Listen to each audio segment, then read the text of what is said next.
Hi, I'm Mike from Scoutadelic, and how can you make crunchy critter cookies? Find out.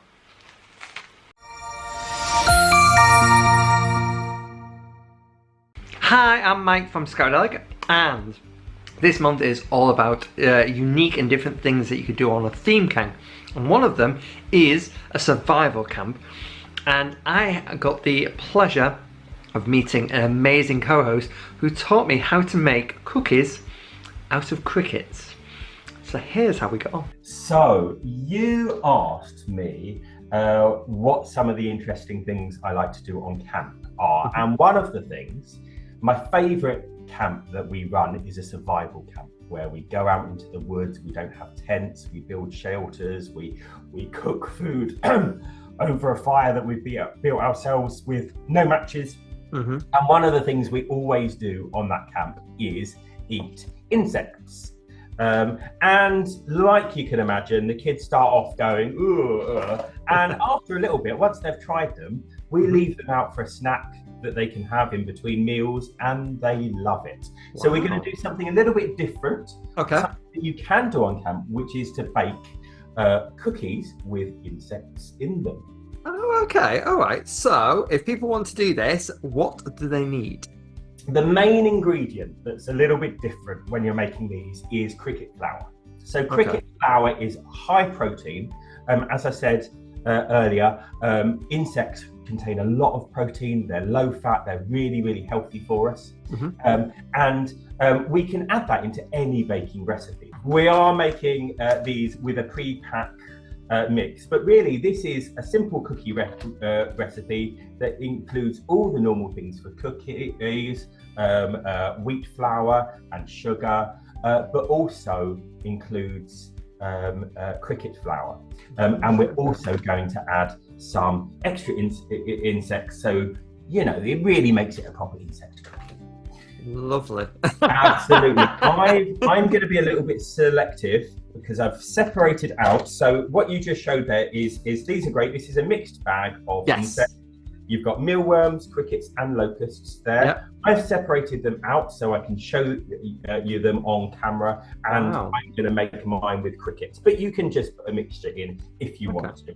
I'm also going to add some chocolate chips. Just I'm not. I'm going to be hardcore. I'm going to be like. So we're going to start out by measuring some of this mix. As I say, you know, we're going to use about half the bag, which will make about 8 cookies. Okay, and this is a mixture of wheat flour and sugar and cricket flour and some powdered egg and a bit of milk powder as well. One thing that's important to know when you're cooking with insects is if people are allergic to shellfish, they're probably going to be allergic to insects as well.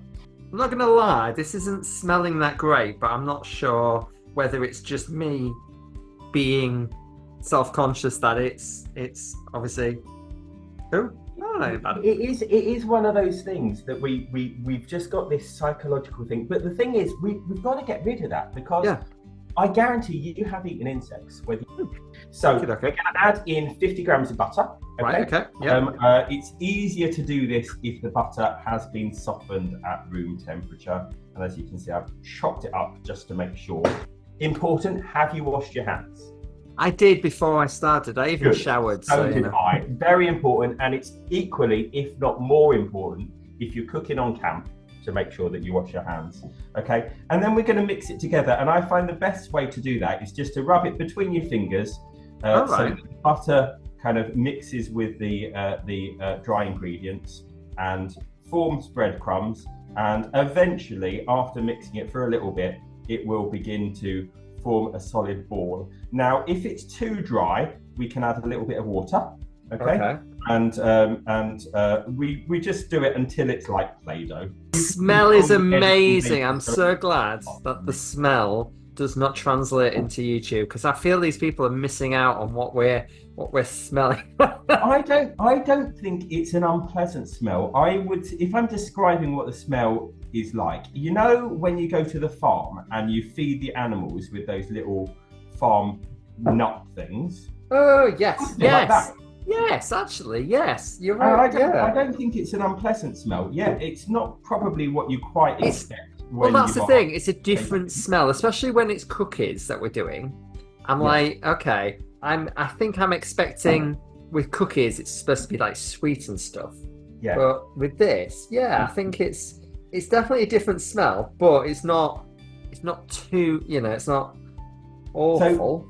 before I make it into a dough, I am going to add some extras. So I'm going to add some chocolate chips, Okay. and I'm going to add some whole crickets. On the camera, there is a whole cricket. Oh wow.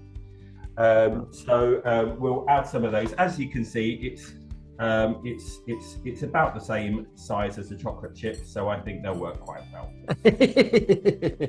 So this is my Yeah, dough. Is this wonderful. does this Yeah, look that's about looking right? kind of like coarse sand. Yes. And then once it gets to that stage, we can begin to press it together. And as I say, if it's not quite sticking together, then that's probably the point to add just a little bit of water just to make it sticky. You know, that's what you want it to be like. Yeah, it's like Play-Doh, so that will be perfect. So what I'm doing, okay, is I've put it into a bag, and I'm gonna, or cling film will work just as well. Okay. I just don't have any cling film, and I'm just gonna make it into a sausage about 5 centimeters across, and then put that in the fridge just to solidify a little bit more for, about 10 or 20 minutes would be 10 or fine. 20 minutes, right? Okay. Okay, so we've got our dough. It's cooled a little bit, so it's a little bit more solid. It doesn't look very appetizing at the moment. So we're going to make that. So we've got it in a sausage, which will just allow us to cut it into 8 even sections. And then those sections, we're just going to roll into balls, and we'll put 8 balls on our baking tray. Now, it would be, again, if you've got an electric oven, you want it to heat up, they take a bit longer, or put your gas oven on a kind of medium heat, so about 190 degrees or gas mark 5. Okay, I'll show you the camera mine whilst you're doing yours. So we've got some balls there, and we're going to want to just squash them down a little bit to make them kind of cookie shaped. Okay, you can squash them with your hand or with a fork. So there we are. So I flatten them down a bit. Wonderful, and then we can pop them in the oven. Oh. And we're going to bake them for about 12 minutes. Oh, they smell gorgeous. They really They do smell good. My alarm's gone off, so it's been 12 minutes. So, shall we have a little look how they've turned out? Yes, I am excited because they smell absolutely gorgeous. So They do smell good. I know what's in them, but they still smell gorgeous. I think mine look pretty good. So what I'm going to do is I'm going to just take the paper off the baking tray. Obviously be very, very careful not to burn yourself on the tray. So how long do you cool them for? I mean, it depends on the temperature in the house. It depends. I mean, at the moment, they've been out for a couple of minutes, and they're holdable now. Yeah. So to be honest, although they're going to be hot, they're going to be like warm cookie dough. They're edible at that point. But yeah, if you leave them for an hour or so, then they will. Then they'll be kind of much more solid. Okay, so I've got one here. As you can see, it's still a bit warm, so I'd probably ordinarily let it cool a little bit longer, but it's nice crumbly cookie texture. Oh, you've also got chocolate chips, I forgot. Smells really nice as well. I wasn't expecting the smell to be nice. There's obviously a bug, so I'm just gonna go in. That's really good. Yeah, that's really good. So the cookie dough is what you'd expect. It's a bit weird because it's sweet, but then you get this different texture and different taste, which is obviously the insect. But yeah, it's not bad. It's not bad. When you're baking, you can put a bit of cricket flour in anything. My favourite is Welsh cakes. That's what we're going to be doing at All Wales Scout Camp next year. Oh, Not nice. next year, in 2 years' time, because it's every other year. So there is a bit of an aftertaste for the whole crickets. But as I say, you know, if you're experimenting with this, if you just use cricket flour, you're not really going to taste anything different. You know, if you are using whole crickets, which if you're going to make it a fun activity for the kids, I think do it. It makes it a little bit more of an adventure. Yeah. You know, I mean, I think all of us as adults with kids, we're used to disguising different things in food, you know, chopping up vegetables really small so that they'll eat them. And it's the same with that. You know, you don't have to add so much that it's overpowering in flavour, but you know, it makes it a little bit fun, I think, to have the whole insects in them. So yeah, I think that went pretty well. That is a brilliant idea. It's really fun and really different from what you're used to. And like you say, you can do it in so many different ways. For example, like a survival camp, talking about insects, talking about sustainability. So all these different concepts. Brilliant. Well, thank you very much. If you like this video, then don't forget to obviously give it a thumbs up, share it around, and comment below. Are you going to make one? Otherwise, I'll see you again soon for another one of these. Bye.